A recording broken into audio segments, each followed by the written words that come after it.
Hello and good evening, ladies and gentlemen. My name is Saur Darkchild, and welcome back to Let's Replay Apollo Justice, Ace Attorney. Last time, we go back in time to the year of 2019, Pheonix Wright's final trial before his attorney's badge has been taken away. We learned that a magician named Magnifi Grammari has been shot and murdered on his deathbed in the hospital. And our client is one of his proteges. We were able to point out that not only was he shot in the head, but a clown doll next to him was shot in the head as well. But that's just getting things started for this trial, as we're about to call in another witness that may prove that he's guilty or not. Ready or not? Here we go.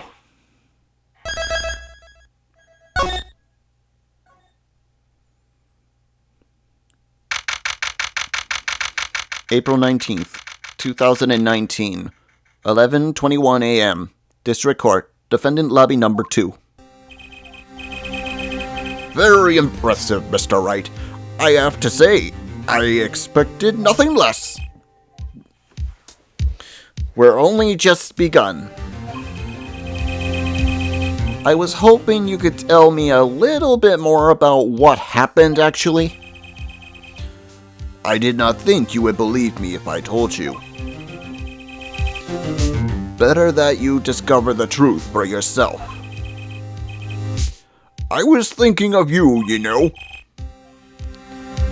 I think we need less thinking and more talking. That night in the hospital, what really happened? The way your eyes gleam, Mr. Wright. You'll scare Trucy. Speaking of which, where is she? You have seen the problem yourself. The letter. The one shot in the forehead hit one, right? Yes, and the reason he speaks of... I could not deny my mentor's wishes, even if it meant my own death. Why not? This is something I will not say. For now, at least. What's this for now business? I have done many things in my life. Some well, some poorly. But this is a cross we must bear alone to our graves. We? You wanted to know about the night of the incident? Finally, this guy sure likes to take his time getting to the important stuff. Of course, I had no intention of shooting my mentor. I snuck into the room that night at the appointed time and found her up on his bedside a table, 2 pistols. 2?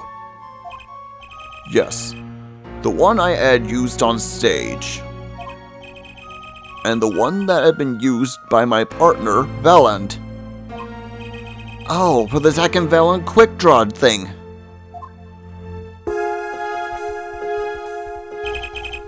My mentor, he had the look of one sleeping. I stood by his bedside, hearing only the light sound of his breathing. Then I took the pistol into my hand. I cannot deny that my resolve faltered then, for a moment. You faltered? You mean you thought about shooting him? Recall, there was a reason I could not refuse his request. His last such request, though not his first. So, there were other requests you couldn't refuse before. To be honest, I've not always been steadfast. and I fear I've brought pain upon Trucy.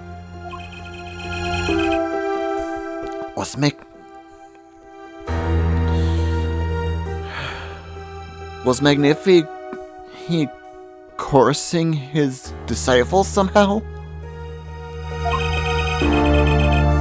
Just what was going on in True Grammari? Yet, in the end, I did not shoot him. Instead, I turned and shot the clown. I took the pistol I had fired and placed it in my pocket. In your pocket? Wouldn't that be burning hot after a shot? I believe if you explain the bullet in the clown's head, you will find it will be different than the one in my mentor. The what were those called? Rifling marks. Yes, well, that is all I have to tell you concerning the case. Concerning the case? You mean there's something else you can tell me? You are a fascinating man, Mr. Wright. Thanks. Yes, there is something. My mentor, his eyes opened. What? Magnifi Grammari? The old devil, he was not asleep, you see. Of course, the gunshot would have woken him anyway. And there we had our last discussion as mentor and pupil. It was not a long discussion, maybe 5-10 minutes or so. What did you talk about? Mr. Wright, did I not just tell you? It does not concern this case. That Grammari. He seems pretty steadfast to me, or maybe just stubborn. Mr. Wright, your presence is requested in the courtroom. Once again, I am in your hands. Right. Let's get back in there.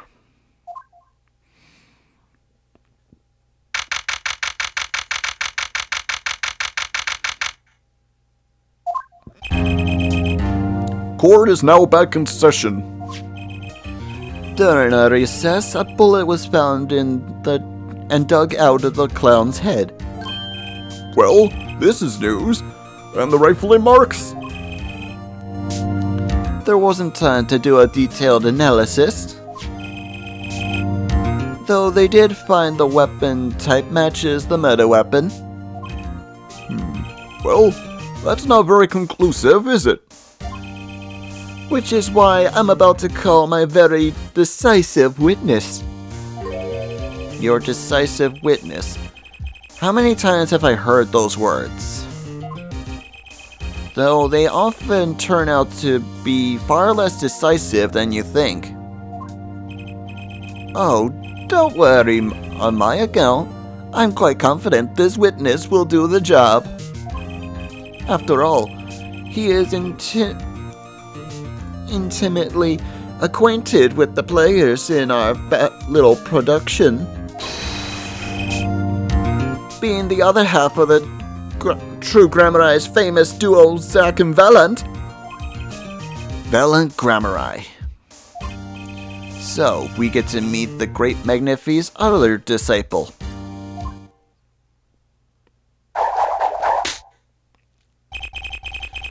Perhaps we start by asking your name and occupation? Valence Grammari, magician. And you're the decisive witness, are you? Can you prove your fellow student, your partner's guilt? Fate, the grand illusion, filled with traps and tricks. Wait! The shooting took place at the hospital at 11 o'clock at night. If you're a witness, does that mean you were there that late?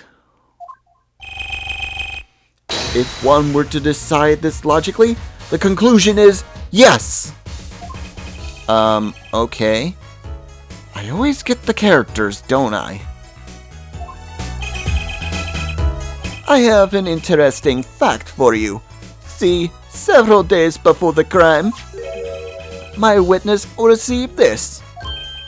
That looks very familiar. Wait. That's the same letter Zach Grammar received! Yes, or perhaps should I say, ta-da! Order, order, order! What does it say? Surely not the same thing. Perhaps you should see for yourself.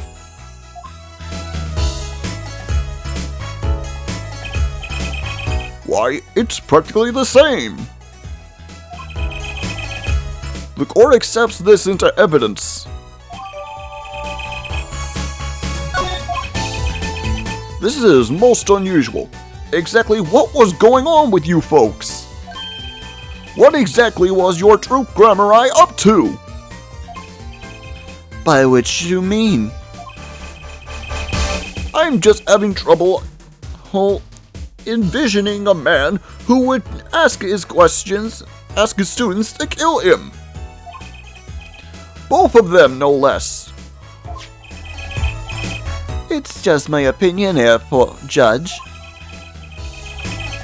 But from these letters, I'd say he was coursing them, not asking them.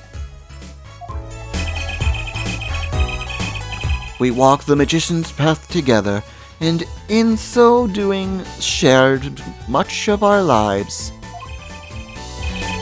When people are so close, there is a strain, a wrapping of relations, a warping of relations, you might say. Yet, this has nothing to do with the case at hand. By which you mean you're not going to tell us. Which makes me wonder even more about this reason they can't refuse. Well, let's get on with the testimony for starters. The defendant, Zach Grammar Eye, stands accused. Tell us why. Oh, I'll do more than that. For where he walks, the red roses rise, singing hymns to the miracle that is magic. Fascinating, though I hardly need to remind you that the evidence could just as clearly point to you as the suspect. The letter, the murder weapon, and now the 2 bullets found at the scene. In fact, the only difference seemed to be the designated time.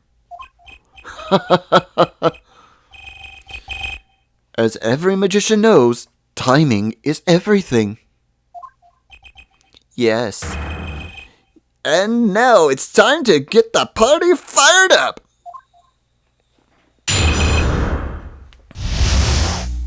The night of the crime. That night, I visited the hospital room at the time Magnifi requested. The smell of gunpowder hung in the room, and my mentor had taken his final bow. I did not imagine my fellow student might have received those same instructions. Yet a deal with the dead is still a deal. Death's sweet kiss I give to the clown. Then I informed the doctor and the police. So you were the one who reported the crime? Indeed, I would think. This fact alone would clear my name of suspicion. Let's not jump to any conclusions. Yes, the cross-examination generally comes before the conclusions in this court. But if your testimony proves to be true, then the defendant, Zach Grammar Eye, is guilty. And if it wasn't Zach Grammar Eye, Then the killer was you, Belland. And no disappearing act will get you out of that.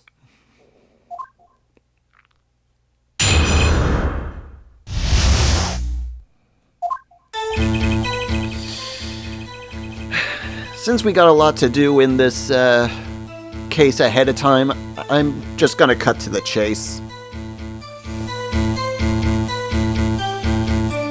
That night, I visited the hospital room at the time Magnifique requested. The smell of gunpowder hung in the room, and my mentor had taken a final bow. I did not imagine my fellow student might have received the same instructions. Yet, a deal with the dead is a deal. Death's sweet kiss I give to the clown. There were 2 bullets at the scene, one in the victim and one in the clown. You're saying the one who shot the clown was you? No doubt my partner Zach said much the same thing. Yeah, because whoever didn't shoot the clown committed murder. I better dig around here a bit and see what I turn up. Mr. Velen, let me ask you something else concerning the crime scene entirely. The number of the pistols. How many pistols were there when you entered the room? By which you mean what, precisely? 2 pistols were used in the Zack and Velen quick draw shoot, correct? 1 for each of you. You are well informed, yet only one of my old friends sat at the hospital room that night. What did Zack tell me back in the lobby? Of course, I had no intention of shooting my mentor. I snuck into his room that night and at the appointed time, and found there upon his bedside table 2 pistols. I took the pistol and had fired and placed it in my pocket. I see no problem with that statement. Only 1 pistol is visible in the photograph of the crime scene, after all. So you picked up that pistol and fired it? Indeed I did. Alakazam! Alaka-amazing! Alaka-boom!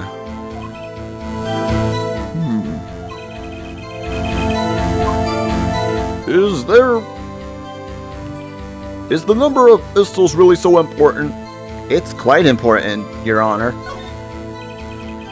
The number of pistols is quite important, Your Honor. Very well. Please add this detail to your testimony. What can I do but obey? Only 1 pistol was in the hospital room that night. With it, I shot the clown. Objection!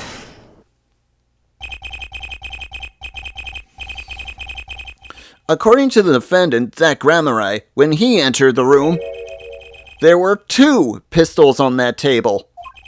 2? One of those pistols he used to shot the clown in the forehead. Then he left with it in his pocket. Of course, this is what he would say. Unlike the hapless clown, he must assume our defendant has some brains in his head. Well, what about what Mr. Velen has told us? You see, there's something about his testimony that doesn't make sense. What might that be? I told you, I took the pistol that was there and shot the clown. That's your story, at least.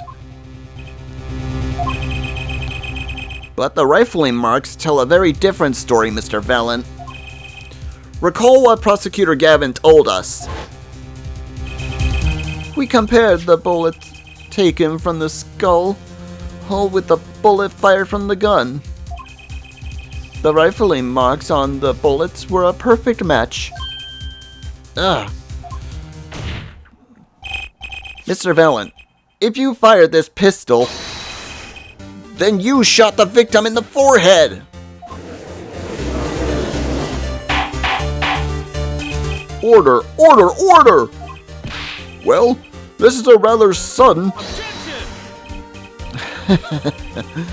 What have I done? Prosecutor Gavin? I owe the court an apology. Sorry. Sorry for what? You see, I was unaware that two pistols I was unaware that two of these unique pistols were crafted.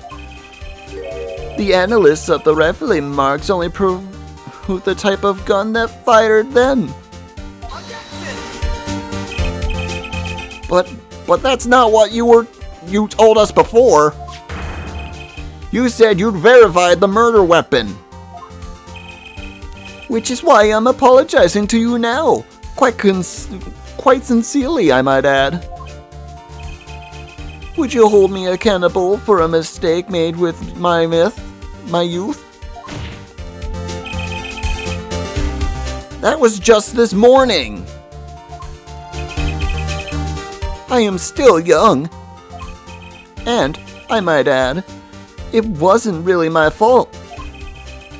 If the defendant had only admitted he took the one pistol from the scene of the crime, we would not be having this pleasant discussion now. Valant Grammari?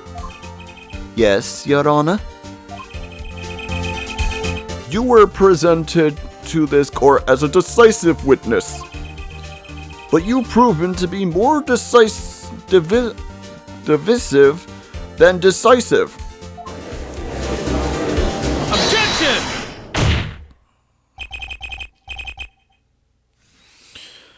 You'll see in time. The testimony so far has merely been a review of the facts. The proof comes next. Care to elaborate, Prosecutor Gavin?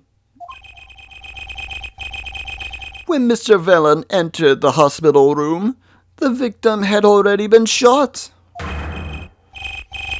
As his next testimony will prove, right, the real fight is about to begin. Bring it. Very well. The witness will now testify to the court. Help us determine who shot what.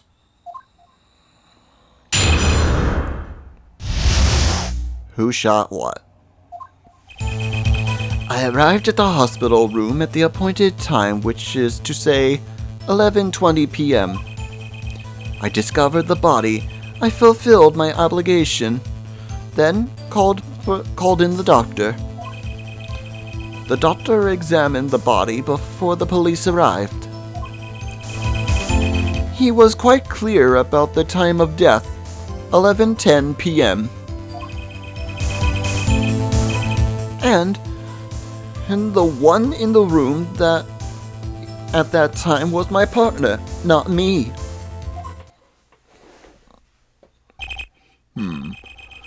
Those times are rather close, you have to admit.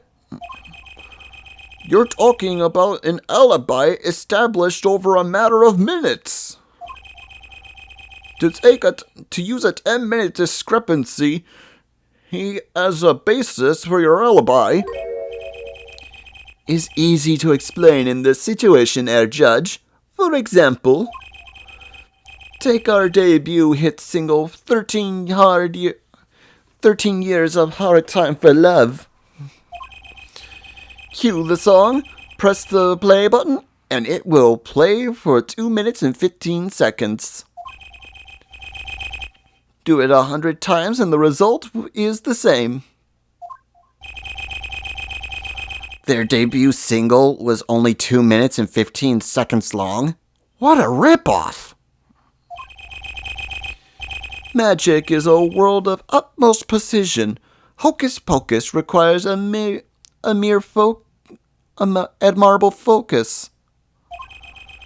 And, in the time of death determined by the doctor, there is an incontrovertible, veritable truth. Very well. The prosecution warns us that we're dealing with rather precise timings. And we can expect the cross-examination to require the same level of precision. I would hope the defense refrains from its customarily borrowed, sweeping accusations. Least we blur the focus this cause so clearly demands. Point taken. Baseless, reckless remarks will result in a penalty. Carry on, Mr. Wright. Carry on, Wright.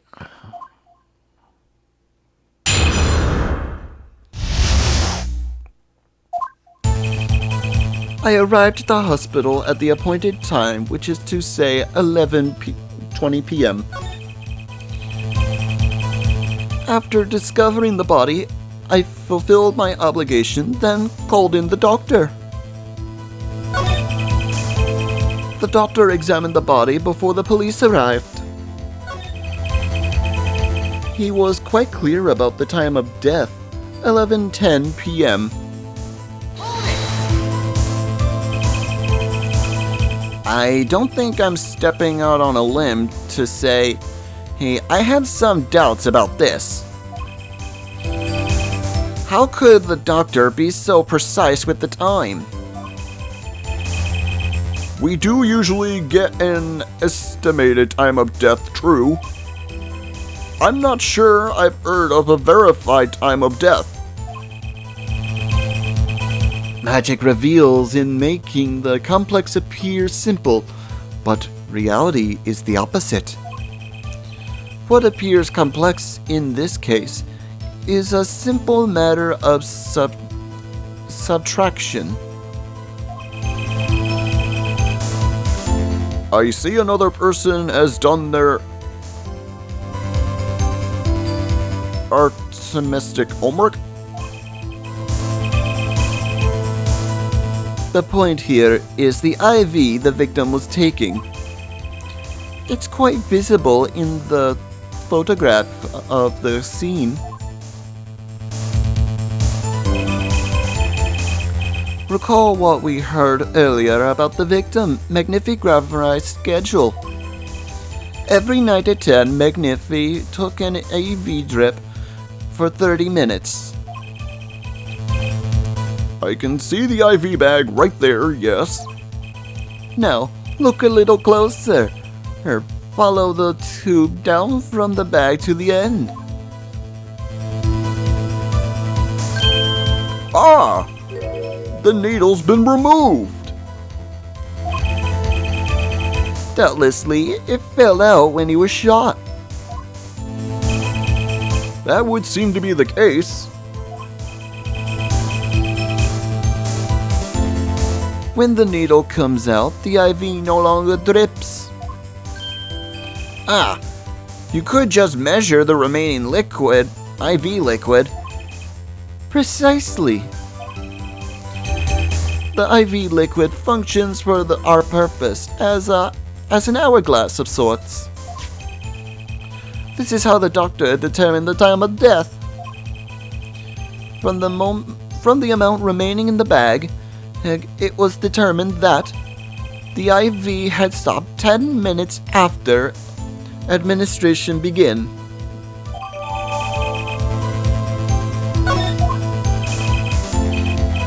And And so it was, when I, Valiant, entered the room. 10 minutes had passed since that horrible crime was committed, and this is proof. Well, Mr. Wright? Did that seem important? Very important. Well, seeing how it is the biggest clue we have to the time of death, I'd say it's very important. Agreed. It would be hard to imagine a more precise way to determine the time. Behold, the power of... Yeah, I can't say that word. Very well. Witness will add this detail to his testimony. Sometimes the most magical thing of all is the truth.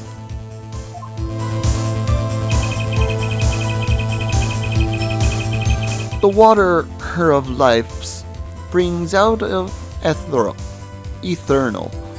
Oh, the remaining IV liquid proves my innocence. Let's press that statement.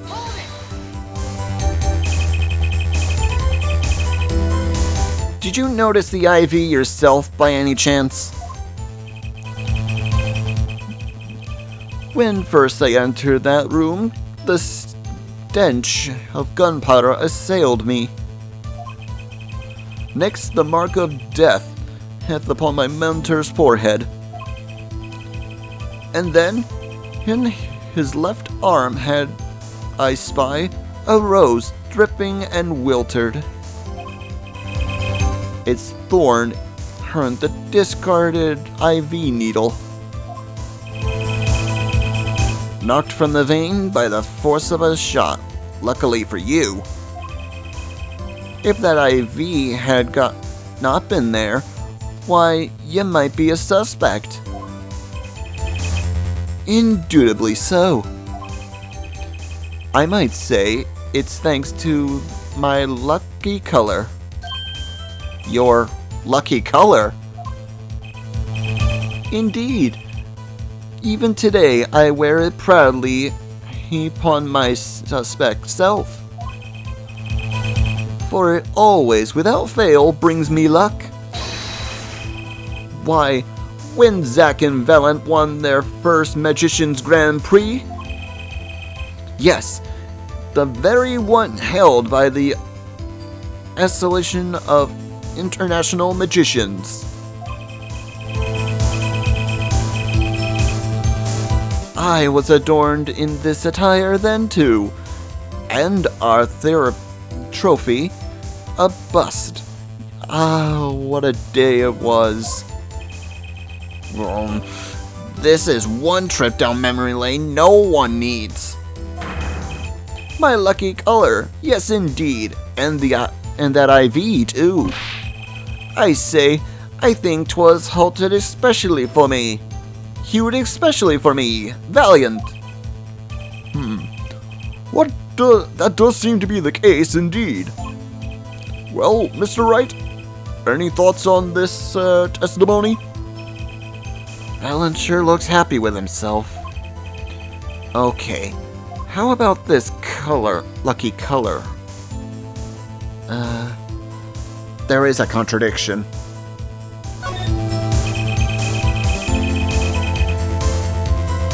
It certainly sounds like your colors brought you plenty of luck. But not this time. Mr. Valiant, your lucky colors betrayed you. I'm afraid you've lost me. Your Honor, the witness's testimony just now clearly contradicts the evidence. What? Please recall my warning about the beginning of the cross-examination, Mr. Wright. Baseless accusations will be duly analyzed. I do hope this latest accusation is well-based. Don't worry, I've got all your bases right here. Very well. Well, let's hear the defense's claim. Where is your evidence that contradicts what Mr. Valent has told us?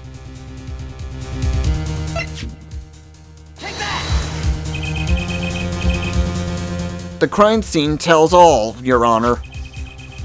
The photo of the crime scene? All this talk of color has me yearning for black and white, clear cut simply. Tell us, Herr Wright, just where is the contradiction in this photo? My pleasure, and I assure you, it's quite simple. But I can't promise anything in black and white. Let's hear what Mr. Wright has to say. What in this photograph contradicts the witness's testimony?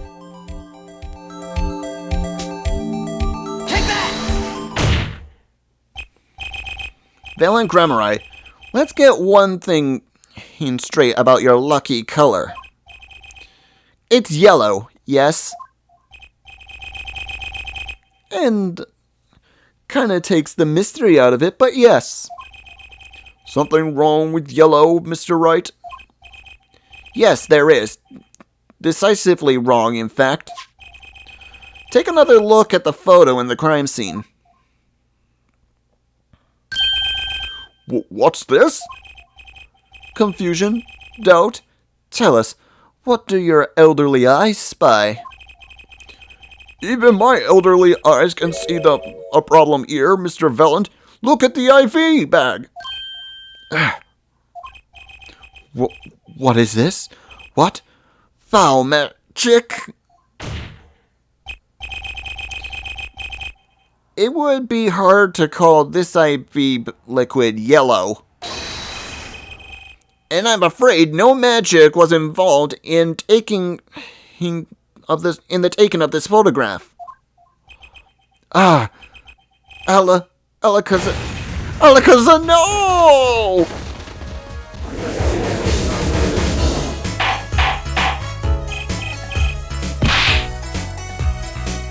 Order! What does this mean? This is some kind of mistake. Yes, Prosecutor Gavin. Your witness's mistake. The greener they are, the harder they fall. I suppose there's no substitute for experience. Valent Grammari, as you reminded us several times, your lucky color is yellow, but the IV is clearly not. Well, this contradiction can mean only one thing. And to think, you almost had me. I see your true colors now, Ace Attorney Pheonix Wright. Something you'd like to tell us, Prosecutor Gavin?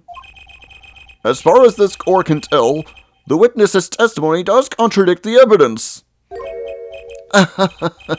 Yes, a contradiction. One that I shall be pleased to hand right back to Mr. Wright. How do you mean? How? Because the witness has made no mistakes. I agree at a glance, since the IV liquid does appear to be a sort of greenish yellow.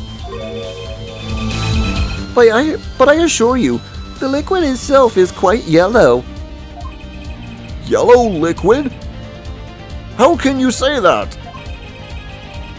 As far as I can tell from this photo, it's green. Yes, but what color is the IV bag itself? The bag? You mean the plastic bag on the hook? It looks like I want to say light blue. Precisely. Figured it out yet? Put a yellow liquid in a blue bag and you get green. This, incidentally, is the liquid's true color. I see. Your explanation does have a ring of truth to it. Objection! As I thought. There's no substitute for experience, Prosecutor Gavin. What? You may tell a good tale, but you've just proven something rather grave, for you, that is. Grave? The liquid in the IV is yellow, yes. But how does the witness know that? It's quite unnatural when you think about it. You did think about it, didn't you?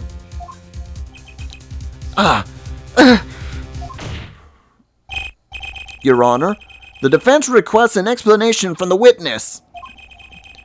At the scene of the crime, the IV liquid appears to be green. So let me ask, how did the witness know the IV liquid was actually yellow?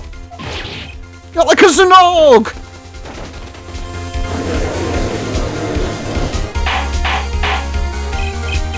Order! Order! Order! Mr. Wright, you will explain this at once! The witness clearly knew the color of the IV liquid. So I'm sure it means something, but what? I can think of only one possibility, Your Honor. The witness, Valen Grammari, has testified that the IV liquid was yellow because he's seen it before.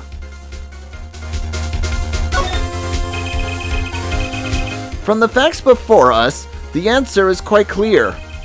The witness knew that the IV liquid was yellow. Why? Because he's seen it before. But not inside a blue bag, heck we see in this photo. He saw the liquid by itself in a clear, colorless bag. I suppose he would have had to, but I'm still not clear as to what all this means. Ask yourself, why would he know if he didn't work at a hospital? That's where you'll find your meaning, Your Honor. I'm afraid I find nothing. So, what if he knew the IV liquid's color? Leave the getting excited head over absolutely nothing to our Teen Booper fans. Teeny Bopper fans, yeah? The IV liquid is the only evidence proving the time of death. A 30-minute hourglass with 20 minutes worth of sand remaining. Your claim, Prosecutor Gavin. I remember it well. However, there's a critical difference between an hourglass and an IV bag. Wait, I know! An hourglass uses sand, but an IV bag uses liquid. I'm right, right? As much as it pains me to say this, Your Honor, no. Unlike the sand through an hourglass, IV liquid enters the patient's body. At which point, like magic, it disappears. However, what if the amount of IV liquid had increased? You couldn't tell, could you? After all, there's no way of knowing how much went in. Let me get this straight here, Wright. You're saying the witness watered down the victim's IV bag? Not with water, but with IV liquid. That's how you know the IV liquid was yellow. No, wait, I said wait! How might an amateur such as myself essay to perform such a task? I'm an amateur too, but I can pour water into a cup. I'm afraid there's quite a big difference between a cup and an IV bag. Quite. Can you prove our witness is capable of such a feat? He has a point, amateurs. I, at least, would have some difficulty pouring AV liquid into that bag. You don't need to be an expert to see the look on the witness's face. He added liquid to that IV and threw off the time of death. I tire of these fairy tales lacking evidence. Well, Mr. Wright, any solid evidence to bring us back to down to earth? Villain Grammari, I'm afraid your magic won't serve you well in a life of crime. Might I ask what you're strongly suggesting?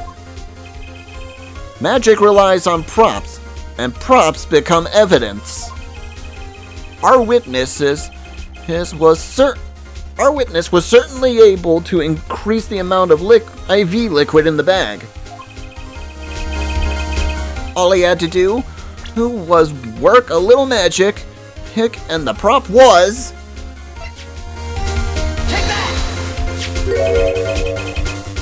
This victim's syringe? It's the perfect prop for magically increasing IV trick. And easy enough for an amateur to use. What kind of evidence is that? The syringe was clean. Not a trace of liquid in it. And don't you find that odd, Prosecutor Gavin? What? The victim had the syringe to administer the insulin shots. There should have been traces of insulin left inside. Well, Villain Grammari, as you point out yourself, the IV liquid makes the perfect clock. One that you could manipulate yourself. Alakazard!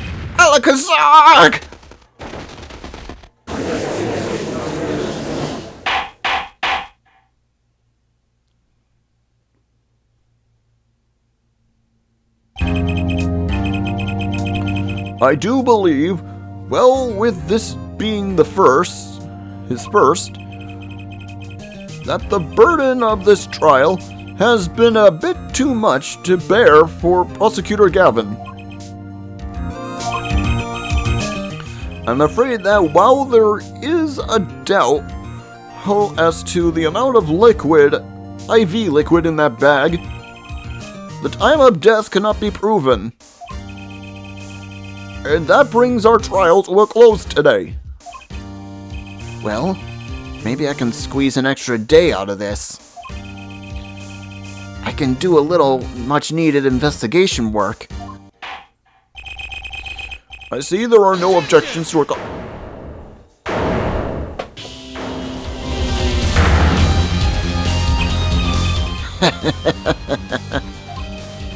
Truly, there is no substitute for experience. Nothing blinds one to the truth so effectively. A word to the wise. Underestimate the young, and they'll sweep your feet out from under you. In a way you never ever expected. You see, I know exactly what you're thinking. What's he talking about? You're saying the witness used the syringe to manipulate the level of the IV liquid? But there is no proof. There's no proof he didn't do it either. Yes, quite true. Huh? He's admitting it? Nor was the witness quite as decisive as I hoped. This I admit, after all. Why linger in the past when the future holds so much? You have something in mind, Prosecutor Gavin? Proof, Herr Judge. I have another way to provide my case. With evidence, no less. What's this? This is the victim Magnifi Grammarai's diary. Diary? After going into the hospital, Magnifi Grammarai began writing his memories, it seems.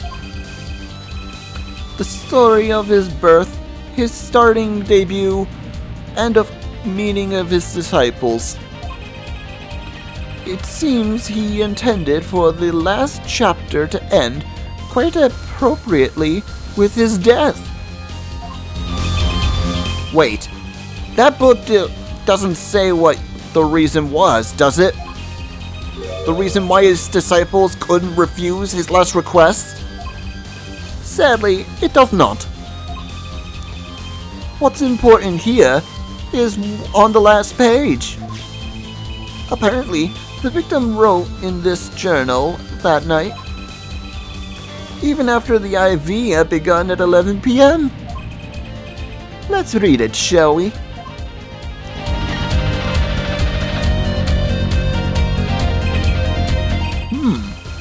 This does appear to have been written just before his death.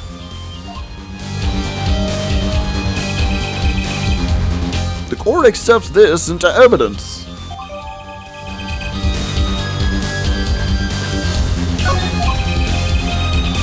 Read the very last page with particular care. This journal may end here, or it may go on, but not long. That depends on this hand. Of course, by his, he refers to our defendant, Zach Grammarai. That would make sense, yes. He was the first scheduled visitor, after all. But look at what he said before that. This journal may end here, or it may go on. It may go on. Magnifi Grammarai intended to write again. That is, if Zach Grammarai didn't pull the trigger.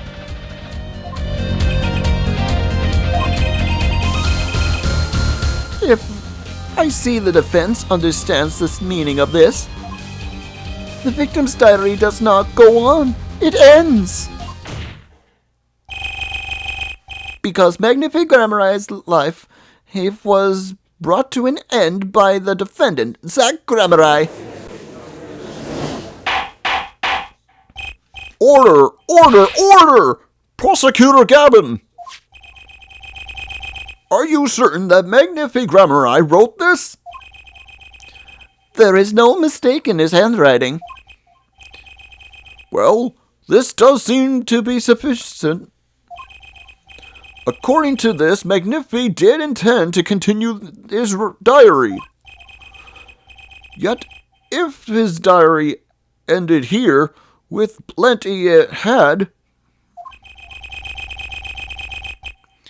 then the one who pulled the trigger was the first visitor, Zach Grammarai. Well, how do you like me now, Herr Wright? Still too green for your tastes,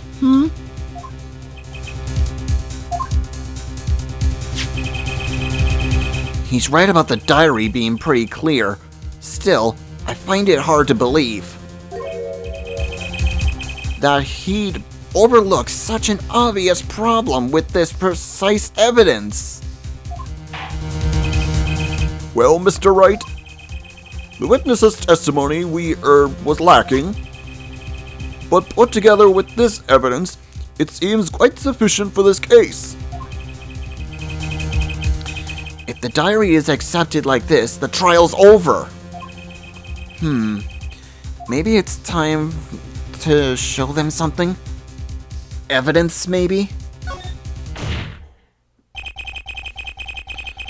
I'm left with no choice but to show my own evidence. What? You have some evidence that overturns this diary? It's not too late to rethink this and avoid more embarrassment. Very well. Please show us your evidence, Mr. Wright. Incidentally, don't even think about showing us this diary I've shown to the court. Now that we've come this far, I hope you have something a little more decisive. Show us the evidence that proves the victim continued writing this diary. Alright, I'd be happy to. The decisive evidence proving the victim that the diary didn't end here is... Take that! First, take a close look at this diary. Note that a page clearly been ripped out. What's this? I hadn't noticed that at all. That's why we're still here talking about this. As it just so happens, I have here what I believe is the missing page. Alakazam, I don't believe it! Looking at this page, it's hard to imagine that the first visitor that night shot Magnifi Grammari. That's the defense's position. Wait! Let me see that!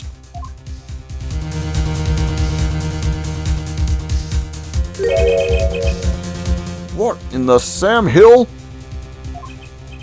Why, this is the continuation of the victim's diary!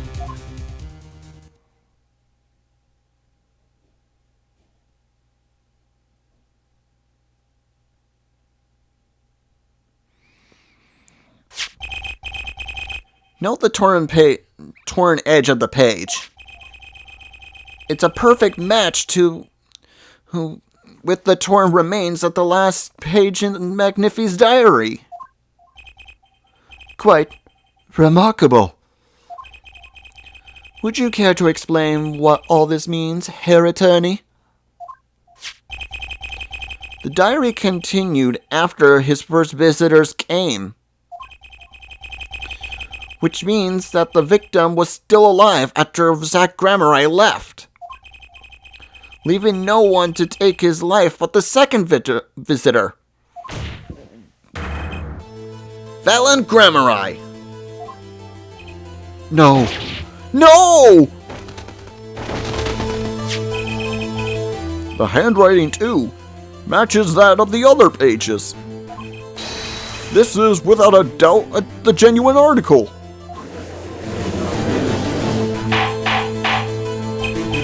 Order! Order! Order! But wait! That's impossible! That old man couldn't have written that!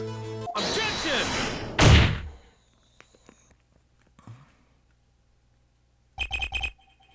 Finally. You just couldn't resist, could you, Herr Wright? Resist what? Presenting solid evidence? Herr Judge? Yes, Prosecutor Gavin? Might I request we put the current cross-examination on hold? The prosecution would like to call a new witness. But, Prosecutor Gavin, this evidence overturns the current witness.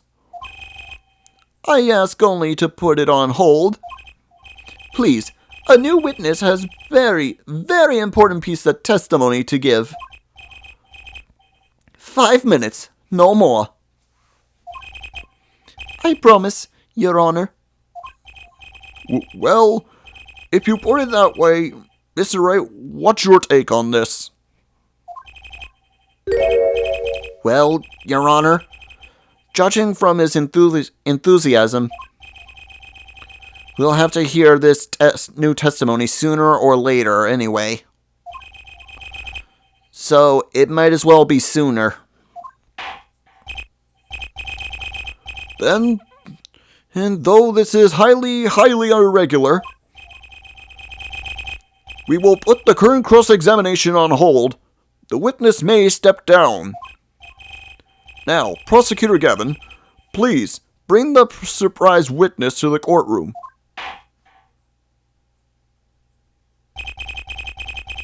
I had a bad feeling just then. That ripped out page was too obvious. He must have known.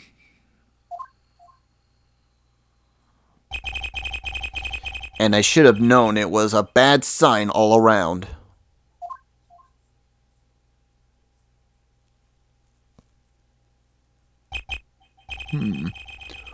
Holding a trial with no audience is a first, even for me, Prosecutor Gavin. I bet the court's understanding. But I had to make a judiciary deal with the witness to secure his testimony. A judiciary deal? The details of his testimony may have some legal ramifications, shall we say? I thought it best to contain the information in this room. Very well. And you are the witness, I gather? Yes, sir. State your name and occupation for the record. My name's Drew Misham. I'm a painter. A painter? And you are somehow related to this case? No, well, not per se. I have one simple question for this witness. Mr. Misham, was it? Do you know what this is? Oh, yeah. I know it well.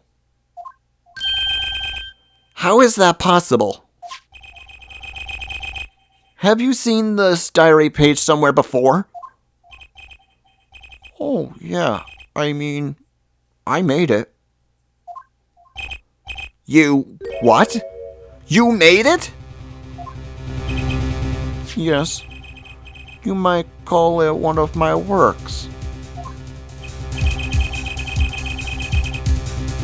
The regional prosecutor's office received a tip-off yesterday. Illegal evidence has been prepared for the trial of Zach Grammeri. Illegal evidence? I initiated an investigation and found this witness. A painter to the world at large. Drew Misham has another side, you may say. He is skilled in making perfect reproductions of certain things. Forgeries, in other words. Forgeries? Well, so we are to understand that this page here is a fake, prepared by a certain defense attorney. Hold it! I didn't prepare this evidence! Objection! Ah, the attorney speaks. Something about this page, I presume. But what is he saying? It makes no sense. After all, it was you who presented this evidence to us, Pheonix Wright. Witness, Mr. Misham, was it? Who requested this forgery? Who was your client? That I don't know. What? Most of my clients prefer to remain anonymous, even to me. I make the items they want and receive my payment. That's the extent of my contact with them. But there's no proof that this is a fake. It's a fake. Huh? To avoid just this sort of problem, I always put a special mark on my works. I can say without a doubt, this is mine.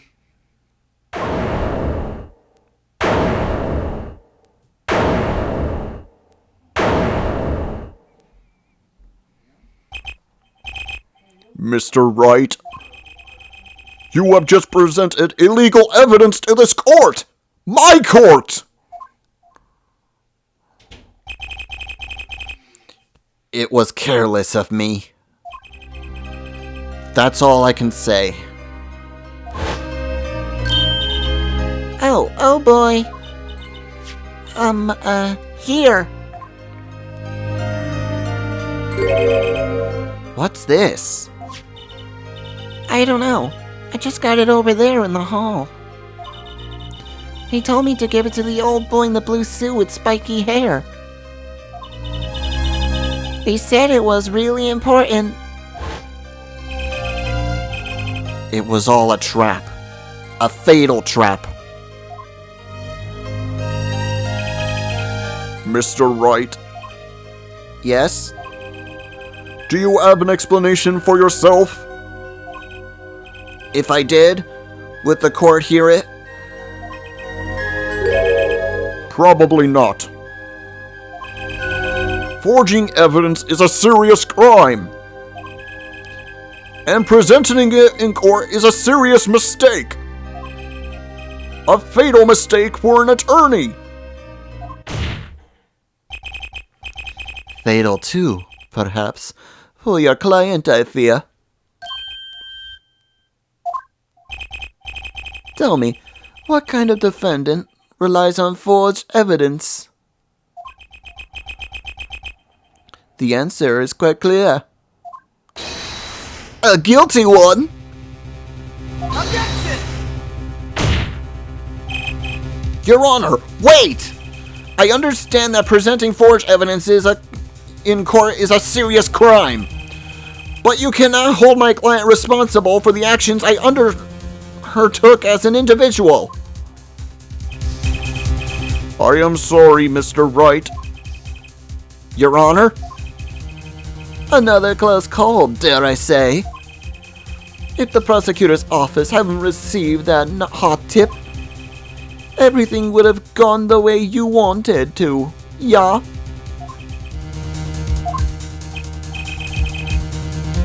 I even gave you a chance. Too bad you decided not to think before embarrassing yourself. I see no need for further discussion on this matter. Special witness dismissed.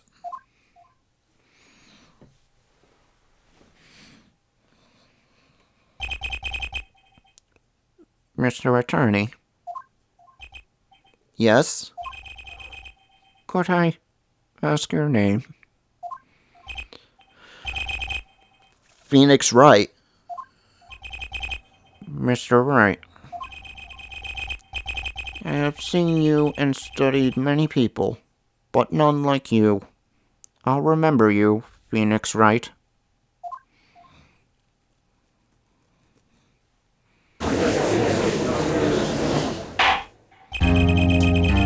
Though I deeply regret having to declare a verdict in this way, this trial is over.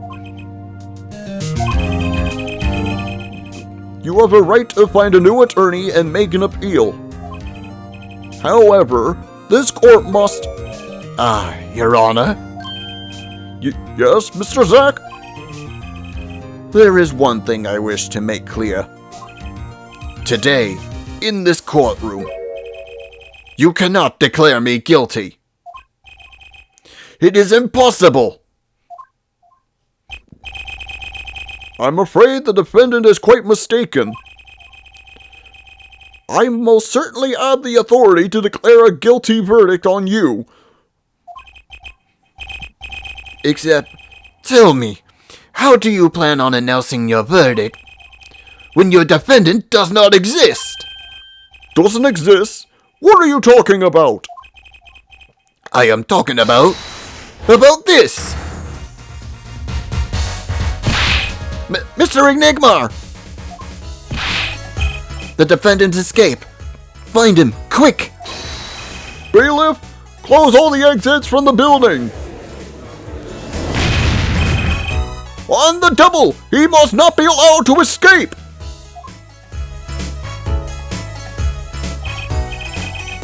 That day, in that courtroom, a miracle occurred.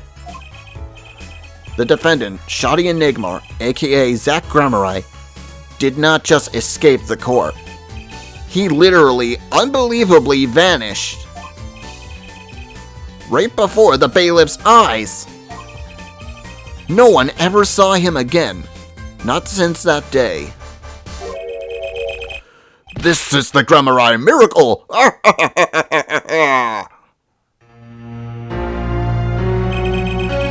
No verdict was declared.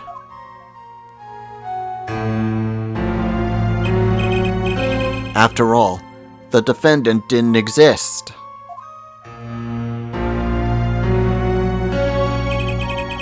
That's how it happened. The trial of magician Zach Grammeri vanished, along with him, for all eternity.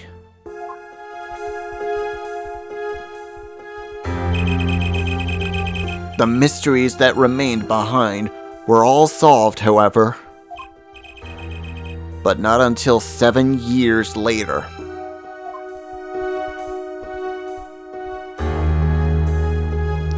To be continued.